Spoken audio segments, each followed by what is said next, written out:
Next one, heterodyne receiver transmitter. So another approach to avoid injection pulling is performing up conversion in two steps. Just like how we did down conversion in two steps, perform up conversion with one frequency omega 1 and then one more frequency omega 2. And then select the band to be transmitted, amplify that alone and send.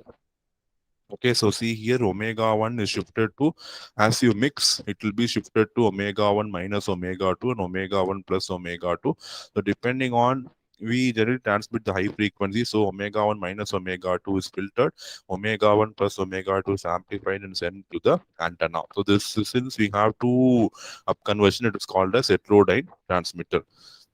So this omega 1 minus omega 2 is completely filtered out, and omega 1 plus omega 2 is amplified and sent to the antenna for transmitting.